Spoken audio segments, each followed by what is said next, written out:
কেমন আছেন সবাই? আশা করি ভালো আছেন। আজকে আপনাদের সাথে শেয়ার করতে চলে আসলাম পাট শাকের ঝোল রেসিপি। পাট শাকের ঝোল রেসিপিটা অনেক পুরনো একটা রেসিপি। এটা গ্রাম বাংলার মানুষের খুবই পছন্দের একটি খাবার। আমার কাছে তো অনেক অনেক ভালো লাগে পাট শাকের ঝোলের এই রেসিপিটা। তো চলুন শেয়ার করা যাক কিভাবে আমি পাট শাকের ঝোলের এই রেসিপিটা রান্না করেছি। এটা আমি সম্পূর্ণ নিরামিষভাবে রান্না করেছি। এখানে আমি সজনে ডাঁটা, ডালের বড়া আর পাট শাক দিয়েছি। আপনারা চাইলে মাছ দিয়েও এই রেসিপিটা রান্না করতে পারবেন। আমি ডালের বড়াগুলো ভেজে নিচ্ছি। ডালের বড়াগুলো দিয়ে আমি পাট শাকের ঝোলটা রান্না করব। আমার ডালের বড়াগুলো ভাজা হয়ে গেছে। আমি এবার এটা নামিয়ে রাখবো। আমি চুলায় পাতিলটা আবার বসিয়ে দিলাম। এখানে আমি পরিমাণ মতো জল দিয়েছি সজনে ডাঁটাগুলো সিদ্ধ করার জন্য। সজনে ডাঁটাগুলো আমি আগেই কেটে রেখে দিয়েছিলাম। এবার আমি এখানে 3 চামচ লবণ দিলাম, হাফ চামচ হলুদের গুঁড়া দিলাম, 1 চামচ শুকনা মরিচের গুঁড়া দিলাম।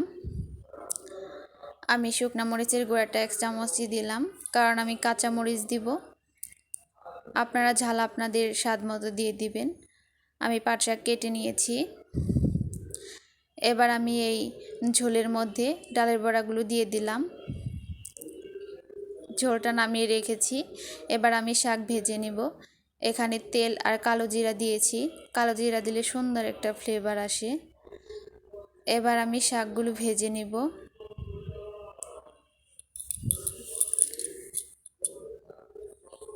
শাকগুলো আমার ভাজা হয়ে গেছে। এবার আমি এখানে নামিয়ে রাখা ঝোলটা দিয়ে দিব।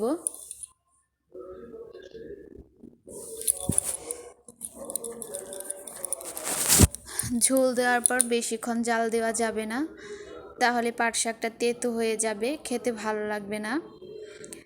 তাই ঝোলটা দেওয়ার পরে 30 সেকেন্ডের মতো জাল করে নামিয়ে রাখবেন। আমার পাট শাকের ঝোলটা হয়ে গেছে। আমি আর এটাকে জাল করব না, এবার এটাকে নামিয়ে রাখবো।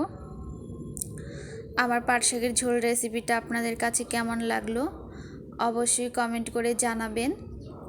কে কোথা থেকে ভিডিওটি দেখছেন অবশ্যই জানাবেন। যদি ভালো লেগে থাকে তাহলে লাইক কমেন্ট করে পাশেই থাকবেন। নিরামিষের দিনে এভাবে ডালের বড়া, সজনে ডাঁটা দিয়ে পাট শাকের ঝোলটা রান্না করে খেয়ে দেখবেন। আশা করি অনেক অনেক ভালো লাগবে। আমার অনেক পছন্দের একটি খাবার, তাই আপনাদের সাথে শেয়ার করলাম। গ্রামের মানুষ এই রেসিপিটা অনেক অনেক পছন্দ করে।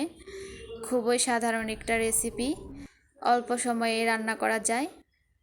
আপনারা মাছ দিয়েও এটাকে রান্না করতে পারবেন। আমি নিরামিষভাবে রান্না করেছি, একটু পরিবেশন করে দেখিয়ে দিলাম। আশা করি অনেক অনেক ভালো লাগবে। ভালো থাকবেন সবাই, সুস্থ থাকবেন। আজ এই পর্যন্তই। ভিডিওটি কেমন লাগলো জানাতে ভুলবেন না।